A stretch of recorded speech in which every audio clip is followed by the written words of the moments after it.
ஓம் சாய்ராம். சாய் அன்பர்கள் அனைவருக்கும் அன்பு வணக்கங்கள். என் அன்பு குழந்தையே, மனதால் மிகவும் உடைந்து அனைவரின் ஏமாற்றத்தையும் துரோகத்தையும் தாண்டி இப்பொழுது வாழ்க்கையே வெறுத்து போயிருக்கின்றாய். நானும் உன்னை பல சமயங்களில் காப்பாற்றியுள்ளேன். ஆனால் நீ ஏதாவது ஒரு புதிய சிக்கலில் வலிய போய் மாட்டிக்கொள்கின்றாய். அதிலிருந்து என் குழந்தையான உனக்கு விவேகமாக வெளியேறவும் தெரியாமல் மாட்டிக்கொண்டு முழிக்கின்றாய்.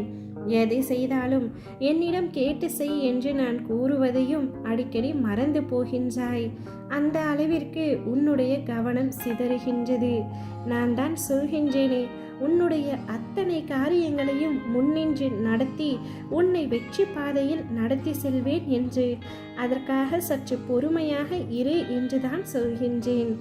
எப்பொழுதும் ஏதாவது ஒரு யோசனையுடன் இருந்து கொண்டு உன் குடும்பத்தார் உன்னிடம் என்ன பேசுகின்றார்கள் என்பதை காதில் வாங்கி கொண்டாலும் கருத்தில் பதிய விடாமல் இருந்தால் என்ன அர்த்தம் தங்கமே?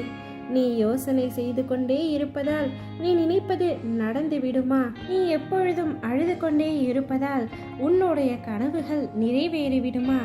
அதற்கென்ற நேரத்தை நான் உருவாக்க வேண்டாமா? கவலை கொள்ளாதே தங்கமே. நீ எதிர்பாராத விஷயங்களை எதிர்பாராத நேரங்களில் நான் செய்து கொடுக்கவில்லையா? அதை போல எல்லாமே சுபமாக முடியும். உனது முயற்சியை மட்டும் கைவிட்டு விடாதே. எந்த பலன்களை எதிர்பாராமல் மனதை சலனமின்றி வைத்து கொண்டு உன்னுடைய வழியில் செல். அந்த வழி முற்கள் நிரம்பியதாக குண்டும் குழியுமாக இருந்தாலும் நீ நடப்பதற்கான மலர் பாதையாக நான் அமைத்து கொடுக்கின்றேன். இருந்தும் இப்பொழுது உன் மனம் உடைக்கப்பட்டிருக்கின்றது. பலரின் துரோகத்தால் நீ வீழ்ச்சி அடைந்திருக்கின்றாய். உன்னை மீட்க நானே ஒரு நபரை அனுப்பி வைக்கின்றேன். அந்த நபர் என்னுடைய சாயலில் உன் அருகிலேயே இருந்து உன்னை மீட்டு ஒரு நல்ல பாதையில் அழைத்து செல்வார். அப்பொழுது உன்னுடைய வாழ்க்கை கொஞ்சம் கொஞ்சமாக நீ விரும்பியது போல் மாறும். எப்பொழுதும் என்னுடைய நாமம் மட்டும் உன்னுடைய நாவில் இருந்து கொண்டே இருக்கட்டும்.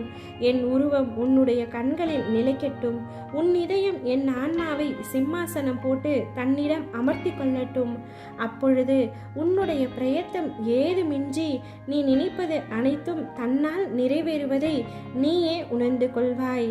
அனைத்து விஷயங்களிலும் ஜெயமுண்டாக ஜெயம் தரும் பாபாவாக உன்னுடன் இருக்க நான் விரும்புகின்றேன். நான் சொல்வதை புரிந்து நடக்க கற்றுக்கொள் தங்கமே.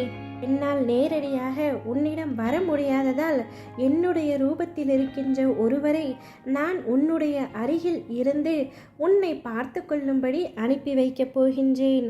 அவரே உன்னுடைய அனைத்து கஷ்டங்களில் இருந்தும் உன்னை மீட்கப் போகின்றார். கூடிய விரைவில் நீ அவரை கண்டுபிடித்து விடுவாய். கவலை கொள்ளாதே. உன்னுடைய கண்களில் அவரை விரைவில் காட்டி கொடுக்கின்றேன். பின்பு உன்னுடைய வாழ்க்கை மாறுவதை உன்னாலே உணர முடியும். தெளிந்த மனதோடு இரு தங்கமே.